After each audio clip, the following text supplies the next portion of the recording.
Hi, this is Tamara with Finale Inventory, and today I'm going to show you how to set up reorder points by sales velocity. Placing orders for stock at reorder points is crucial for business because it ensures that your replacement stock arrives in enough time to ensure no stockouts take place. It also helps avoid unnecessary inventory holding costs. Leveraging the sales velocity of a product, Finale will automatically calculate dynamic reorder points based on your inputs. So let's take a look at how to set that up. So from Finale, you're going to want to click on your View Stock. And from here, we're going to look for a black shirt. Today we're going to establish our reorder points for a black shirt. So that's product ID 500.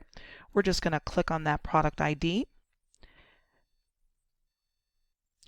And from here, we're going to go directly into the product details screen and scroll down until you see reorder points.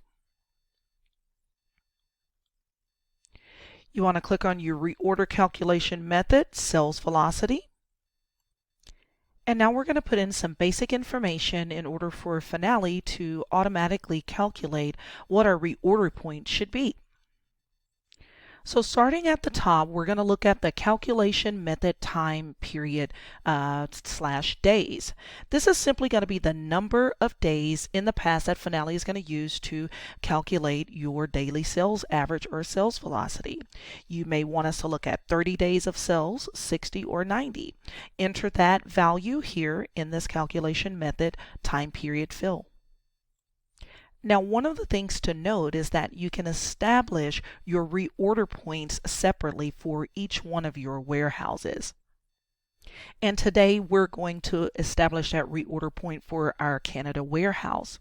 So our next step is to enter our processing days. This is simply how long it takes to receive the shipment into inventory once it arrives from your supplier. So that may be 1 day or it could be 2 or 3, but you're going to enter that information here.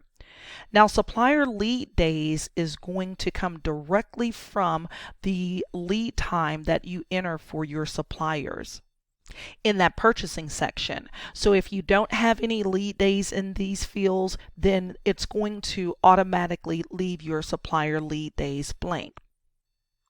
But it's always a good idea to go ahead and establish those lead days as well. So up here, we're going to go ahead and enter 7 days, which simply indicates that from the time we create our purchase order until the time that shipment is delivered to us from our supplier, there's a 7-day lead time.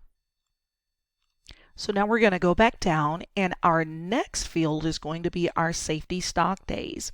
Now, your safety stock days is more of a buffer. Say, for instance, you want to add an additional pad to your inventory so that you're not waiting to the very last minute to reorder your inventory. You may want to enter a couple of days there, but it is completely optional. Your usage growth percentage is simply going to be that anticipated yearly product growth. We're going to anticipate 5% here. And then our next field is going to be our days of inventory. So how many days of sales you'd like to forecast for when you're ordering. And finally, your reordering quantity of. We're going to use this field to specify any pack sizes or quantities that you order from directly from your supplier itself. So, say for instance, your supplier ships you these shirts in packages of 100 or 500 even. Whatever that quantity is, we're going to enter that here. And in this instance, we're going to enter 100. So in looking at this system, what we're saying is that we're looking at the last 30 days of sales in order to forecast out for the next 30 days. We're also saying that it takes us 1 day to process our inventory from the time we receive it.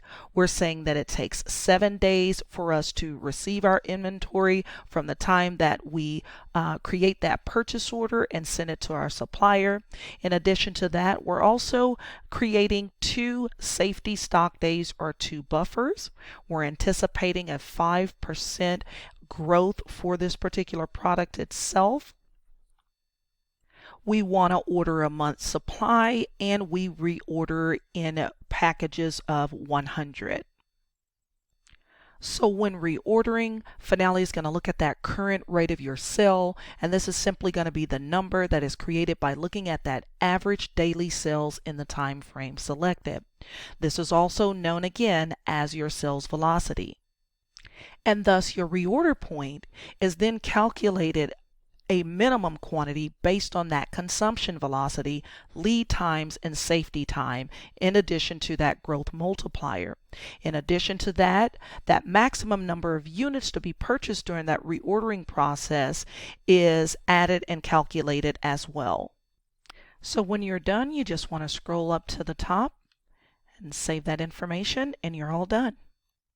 And that's how you set sales velocity reorder points in Finale.